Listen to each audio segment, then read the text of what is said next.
رونق عهد شباب است دگر بستان را، میرسد مژده گل بلبل خوش الحان را. ای صبا گر به جوانان چمن باز رسی، خدمت ما برسان سرو و گل و ریحان را. گر چنین جلوه کند مغ بچه باده فروش، خاک روب در میخانه کنم مژگان را. ای که بر مه کشی از عنبر سارا چوگان، مضطرب حال مگردان من سرگردان را. ترسم این قوم که بر دردکشان میخندند، در سر کار خرابات کنند ایمان را.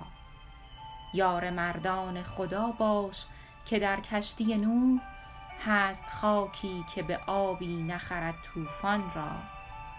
برو از خانه گردون به در و نان مطلب، کان سیه کاسه در آخر بکشد مهمان را. هر که را خوابگه آخر مشتی خاک است، گو چه حاجت که به افلاک کشی ایوان را. ماه کنعانی من مسند مصر آن تو شد، وقت آن است که بدرود کنی زندان را. حافظا می خور و رندی کن و خوش باش، ولی دام تزویر مکن چون دگران قرآن را.